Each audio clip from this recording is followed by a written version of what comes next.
Pourquoi certaines femmes semblent-elles se méfier des hommes les plus calmes, ceux qui observent plus qu'ils ne parlent, et dont le regard ne cherche ni validation ni approbation? Parce qu'il émane d'eux une force silencieuse, une présence stable qu'on ne peut expliquer mais qu'on ressent immédiatement. Ce n'est pas leur discours qui inspire le respect, mais leur maîtrise intérieure. Une discipline ancrée, presque palpable, qui fait instinctivement comprendre qu'on ne les bouscule pas sans conséquence. Pourtant, beaucoup se perdent dans l'illusion inverse. Ils pensent que la gentillesse sans limite attire, que multiplier les efforts prouve la valeur de leur amour. Mais derrière cette apparence docile se cache souvent un tourbillon. La peur de déplaire, la dépendance affective, le besoin maladif d'être accepté. Et ces émotions incontrôlées transforment l'homme en miroir des attentes des autres, au lieu de devenir ce pilier solide qu'il pourrait être. Dans ce déséquilibre intérieur, naît une solitude étrange, celle de celui qui donne tout, mais ne reçoit jamais le respect qu'il espérait. Il finit par croire que c'est normal, que tout le monde vit ainsi. Que pour être aimé, il faut s'effacer. Mais une petite voix lui souffle que quelque chose ne tourne pas rond. Comment espérer le respect des femmes si l'on n'en a plus pour soi-même? Combien de temps comptes-tu encore attendre pour reprendre ta place? Combien de compromis avant que ta dignité ne devienne trop lourde à reconstruire? Le stoïcisme n'est pas une vieille théorie poussiéreuse. C'est une boussole pour ceux qui veulent retrouver la maîtrise d'eux-mêmes.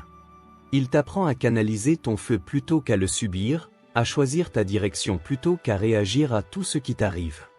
Ce que tu ressens n'est pas un signe de faiblesse, mais un signal. Un appel à t'élever au-dessus du chaos émotionnel.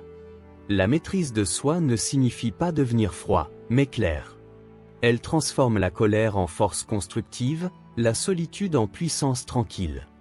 Le respect naît naturellement quand tes pensées, tes paroles et tes actes s'alignent. Comme l'écrivait Épictète, ne souhaite pas que les événements arrivent comme tu le veux. Veux ce qui arrive, et tu seras heureux. Sur cette chaîne, nous explorons ces principes intemporels qui forgent des hommes solides, disciplinés et libres. Non pas pour dominer les autres, mais pour régner sur eux-mêmes avec constance et calme autorité. Si ce message résonne en toi, abonne-toi, laisse un like pour soutenir le travail, et partage en commentaire ta vision d'un homme véritablement maître de lui-même. Ensemble, redonnons vie à l'art de la discipline intérieure et du respect authentique. Entrons maintenant dans la première vertu, comprendre pourquoi le respect fuit celui qui cherche à plaire à tout prix. Vouloir être aimé de tous mène souvent à l'effet inverse. Quand un homme cède sur tout pour éviter les conflits, il ne gagne pas la paix, il récolte la désapprobation silencieuse de ceux qu'il tente d'amadouer. Le respect des femmes n'est jamais le fruit de la complaisance. Il vient d'une force intérieure calme, forgée par la maîtrise de soi. Alors pourquoi tant d'hommes confondent-ils gentillesse et faiblesse au point d'oublier leur valeur? On le voit chaque jour, au travail. Cet homme qui dit toujours oui finit débordé, ignoré. Ses collègues n'écoutent plus ses avis. Son supérieur abuse de sa disponibilité. Et lui, il rentre vidé, sans reconnaissance. Il croit qu'on l'apprécie parce qu'il rend service, alors qu'en réalité, on profite simplement de l'absence de limites qu'il s'impose. Ce vide intérieur s'installe comme une fatigue morale que même le repos n'efface plus. Marc Aurèle disait, « Ce n'est pas ce qui t'arrive qui te trouble, mais ton jugement sur ce qui t'arrive. » Perdre sa solidité intérieure, c'est remettre son état d'esprit entre les mains des autres. Chercher constamment l'approbation extérieure, c'est devenir dépendant du regard d'autrui pour exister. La première étape vers la sérénité, c'est donc apprendre à poser des limites. Sans craindre le rejet. Il est normal d'avoir peur du conflit. Normal de redouter de décevoir. Cette peur ne fait pas de toi un faible, mais un être humain en quête d'équilibre. Cependant, si tu veux devenir un homme stable et respecté, tu dois arrêter de fuir ces émotions inconfortables. Voilées comme des indicateurs, des zones où ta fermeté doit grandir. C'est dans ce tête-à-tête avec toi-même que naît la vraie discipline. Sénèque écrivait, « Celui qui se domine lui-même est plus puissant que celui qui conquiert une cité. » Et cette vérité résume tout. Le stoïcisme, ce n'est pas apprendre à contrôler le monde, mais apprendre à te gouverner toi-même. Commence par dire non là où tu disais oui par automatisme. choisis tes engagements au lieu de les subir. C'est dans ces premiers gestes que renaît ton indépendance émotionnelle, et c'est précisément ce qui te rend naturellement digne du respect féminin, sans même chercher à l'obtenir. Et puis, un jour, cette transformation intérieure devient visible. À la maison, en famille, tu ne réagis plus au quart de tour aux provocations, ni aux demandes excessives. Tu prends une respiration. Tu observes. Tu décides. Tes proches sentent que quelque chose s'est déplacé en toi. Ton calme n'impose rien, il inspire. Tu n'as plus besoin d'exiger qu'on t'écoute. Ta seule présence suffit à rétablir le silence autour. Ce premier pas vers la maîtrise marque un tournant dans ta progression stoïcienne. Tu comprends enfin que vouloir plaire t'éloignait de ton centre. Le véritable charisme ne vient ni du bruit, ni des efforts pour convaincre, mais de ce silence intérieur sculpté par la constance et l'équilibre. Et c'est précisément là que commence la route vers la deuxième vertu. Avançons. Marcher seul, voilà ce qui forge la véritable indépendance émotionnelle. Apprendre à marcher seul, c'est accepter de ne plus chercher le regard approbateur du monde. Beaucoup d'hommes confondent solitude et abandon, alors que c'est souvent dans ce terrain dépouillé que naît la discipline intérieure. Le stoïcisme enseigne que la liberté ne commence vraiment que lorsque tu n'es plus dépendant des réactions des autres pour te sentir complet. Mais comment rester droit quand l'absence d'approbation semble plus lourde encore que le silence? Au travail, cela se voit chez celui qui n'ose jamais agir sans validation. Il observe les autres, ajuste son comportement à leurs attentes et change d'avis pour éviter la moindre tension.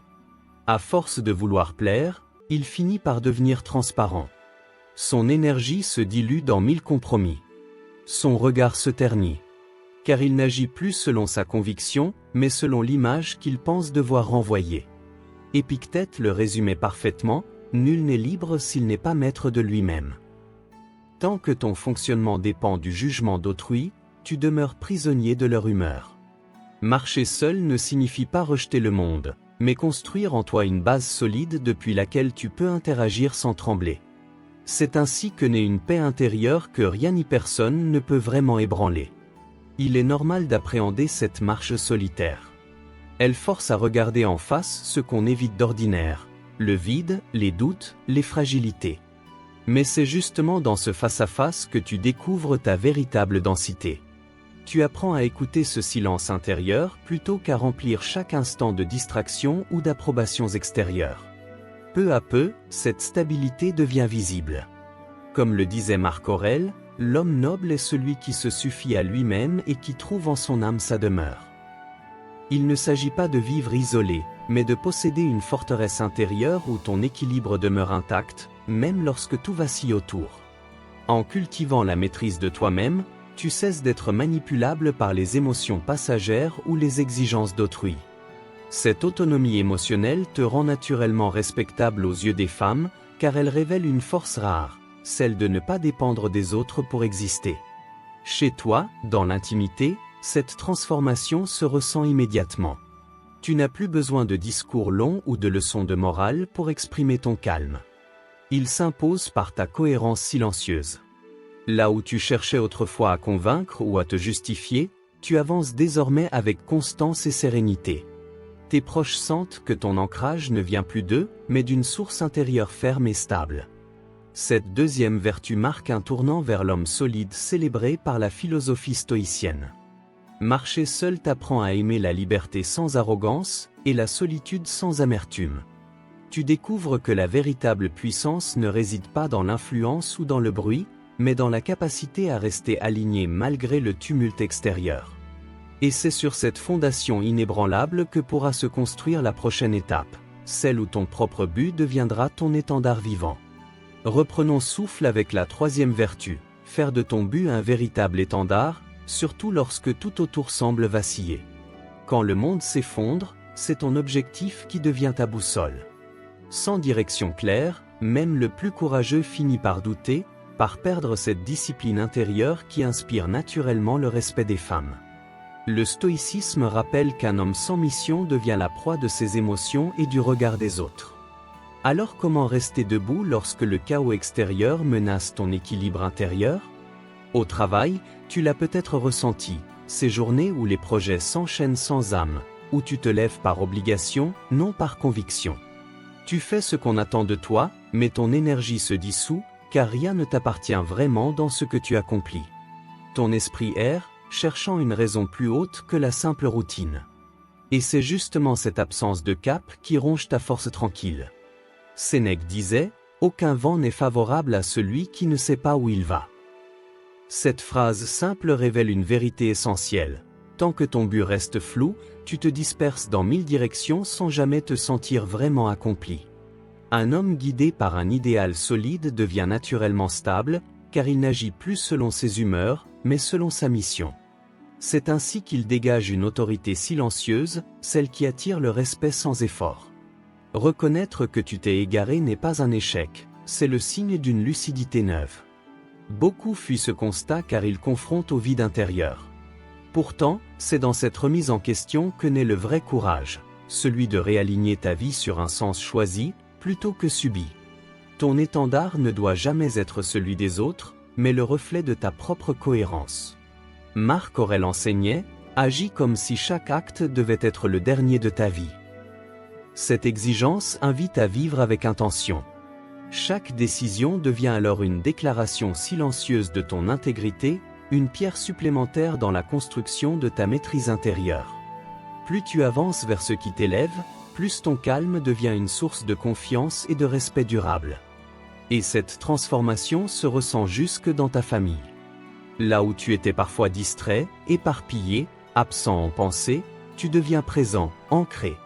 Tes proches sentent que tes actions ne changent plus au gré des émotions, mais suivent une direction claire et stable. Tu n'as rien à imposer, ton exemple suffit. Ce simple alignement crée un climat de sécurité autour de toi. Garde cette image.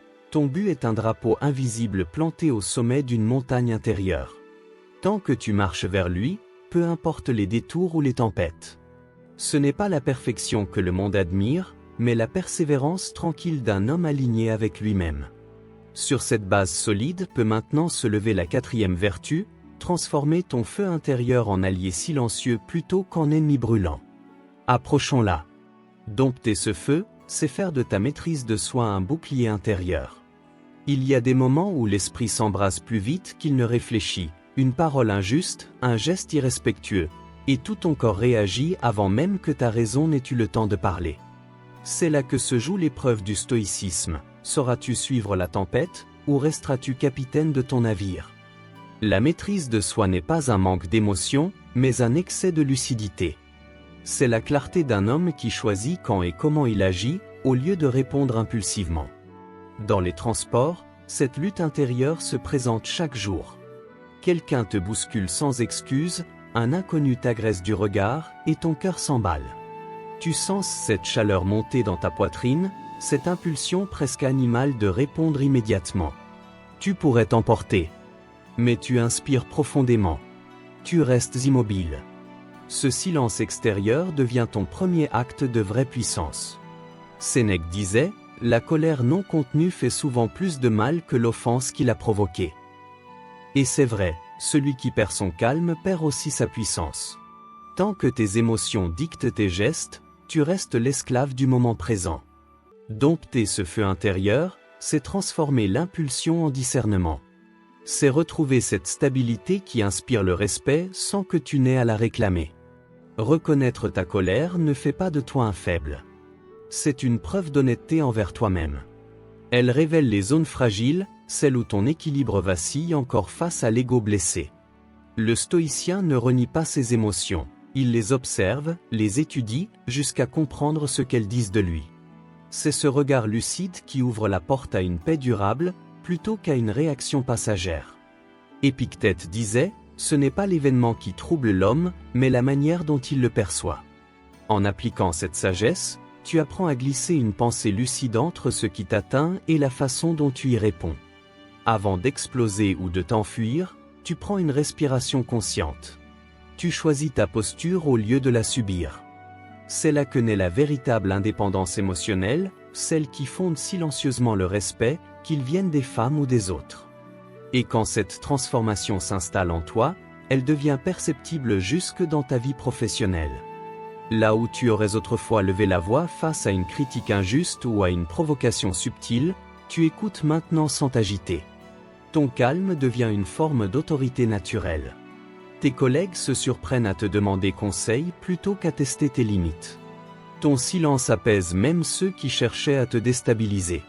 Car être maître de soi, c'est orienter son feu intérieur, sans jamais l'éteindre.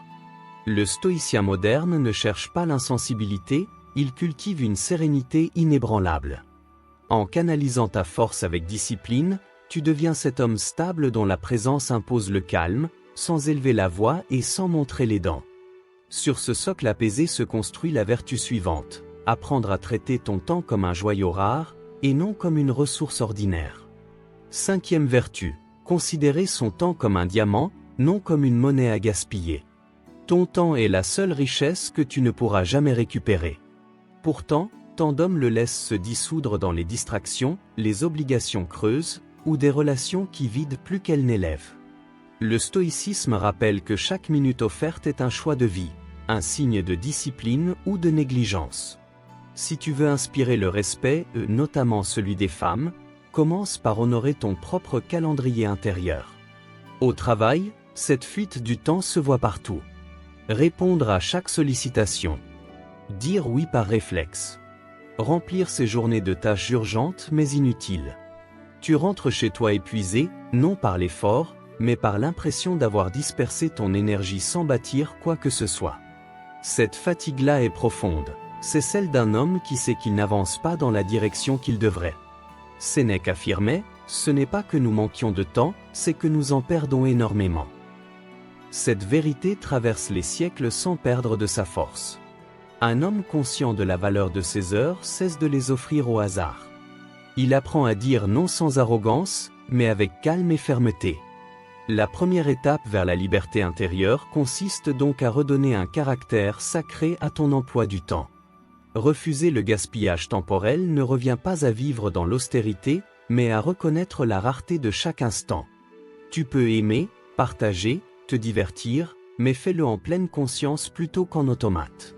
Cette vigilance quotidienne forge ton autorité silencieuse et renforce ta stabilité intérieure. Celui qui maîtrise son emploi du temps commence déjà à maîtriser sa vie. Marc Aurèle disait, « Agis comme si tu devais vivre toujours, et meurs comme si tu devais mourir demain. » Ces mots résument l'équilibre parfait entre ambition et présence. Choisis des activités qui nourrissent ton esprit et élèvent ton caractère. Élimine celles qui dissipent ton attention ou rongent ton énergie vitale. C'est ainsi que naît la vraie maîtrise de soi, pierre angulaire du respect authentique. Cette transformation se reflète même dans ta vie intime.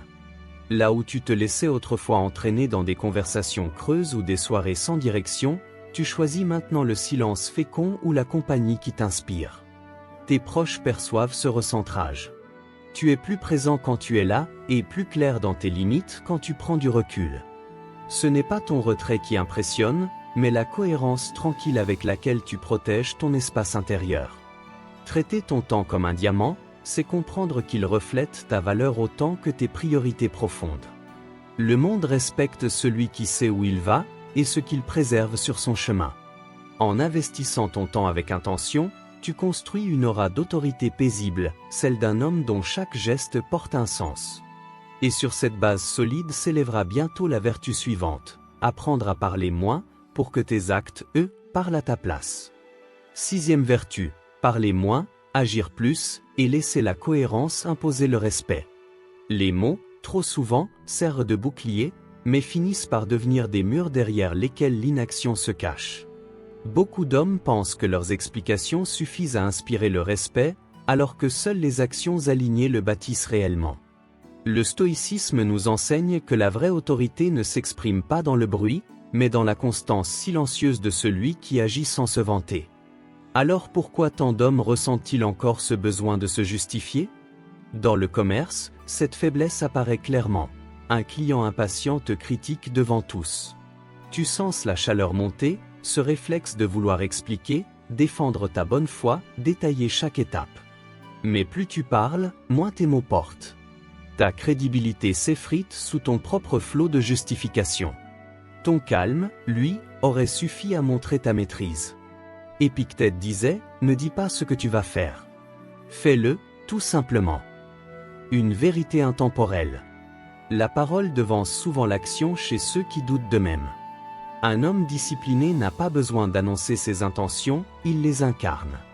Dans le tumulte quotidien, c'est ce contraste entre agitation verbale et sérénité active qui distingue l'homme solide du reste. Reconnaître que tu parles trop n'est pas une faiblesse, mais une prise de conscience. Souvent, derrière chaque justification se cache une peur ancienne, celle de ne pas être vu, entendu, validé. En observant ce réflexe sans Y accroché, tu comprends combien ton énergie se dissipe par la bouche au lieu de se matérialiser en actes. C'est là que commence la reconstruction intérieure, dans cette décision tranquille de remplacer les discours par des gestes mesurés. Marc Aurèle le rappelait, que tes actes soient conformes à ta nature, non aux attentes des autres. La cohérence vaut toujours mieux que l'explication. Si tu veux inspirer naturellement le respect, celui des femmes comme celui du monde, ne cherche pas à convaincre. Montre-le. Par ta constance. Par ta maîtrise. Par ton silence habité. La retenue devient ainsi une force visible, celle d'un homme sûr de sa direction intérieure. Cette transformation se reflète jusque dans ta vie familiale. Là où tu voulais autrefois avoir raison ou justifier tes choix, tu préfères aujourd'hui écouter avant de répondre. Tes proches sentent que ton besoin d'imposer diminue, tandis que ta capacité à comprendre s'affirme. Ton calme crée un espace où chacun peut se déposer sans craindre le jugement. Ainsi se clôt cette 6e étape du chemin stoïcien. Parlez moins pour mieux exister dans ses actes. Le silence cesse d'être une absence. Il devient une présence pleine, celle d'un homme centré, cohérent, stable. Un silence qui inspire confiance et respect sans le moindre effort. Et sur cette base apaisée peut s'élever la vertu suivante, celle qui t'apprendra à ne jamais négocier ta propre valeur. 7e vertu, ne jamais négocier sa valeur, même si la solitude devient le prix de la dignité. Renoncer à tes principes pour plaire revient à t'éloigner de toi-même. Beaucoup d'hommes pensent attirer le respect des femmes en cédant sur leurs limites, croyant que tout accepter prouve leur bonté. Mais ce n'est pas la complaisance qui inspire l'admiration, c'est la fermeté tranquille d'un homme qui sait ce qu'il vaut et refuse de se trahir. La question stoïcienne demeure, comment rester fidèle à ta valeur quand le monde t'invite chaque jour à la brader ? Au travail, cette tension est quotidienne. Ton supérieur te demande une tâche injuste ou t'adresse une remarque condescendante. Tu ressens le feu intérieur du désaccord. Tu veux protester, mais tu te tais pour éviter le conflit ou par peur de perdre ta place. Chaque silence imposé t'enfonce un peu plus dans une forme de résignation invisible. Ce n'est plus ton emploi que tu protèges, mais ton confort au détriment de ton estime. Sénèque affirmait, l'homme qui s'abaisse pour plaire n'élève personne, pas même celui qu'il tente de flatter. Cette vérité ne vieillit pas. Chaque fois que tu renonces à une limite pour apaiser les autres, tu nourris ton propre effacement. Le stoïcisme t'invite à agir non par peur, mais selon tes valeurs profondes. Même si cela te coûte l'approbation immédiate. Car la dignité perdue ne se rachète pas aisément, elle se reconstruit par des choix silencieux mais cohérents. Il est normal d'avoir peur de déplaire ou de se retrouver seul. Cette crainte fait partie du voyage intérieur. Mais un homme aligné sait qu'une solitude passagère vaut mieux qu'une compagnie fondée sur la compromission. Dire non à certaines situations, ce n'est pas de l'arrogance, c'est de la clarté. La clarté d'un esprit qui choisit sa paix intérieure plutôt qu'une acceptation forcée. C'est en honorant cette cohérence que naît le vrai respect, celui que tu te portes à toi-même, et celui que les autres te portent en retour. Marc Aurèle écrivait, « Celui qui s'estime lui-même ne dépend plus du jugement des autres. » Une direction simple, mais exigeante. Cultive ta maîtrise de toi non pour dominer, mais pour rester inébranlable face aux pressions extérieures. Apprends à poser tes limites sans colère, à protéger ton espace intérieur avec calme et constance. Cette attitude forge une indépendance émotionnelle rare, perceptible avant même que tu ne parles. Et ce changement devient évident jusque dans ta vie familiale. Là où tu acceptais autrefois les critiques injustes ou les demandes excessives par peur de décevoir, tu poses désormais tes frontières avec douceur mais fermeté.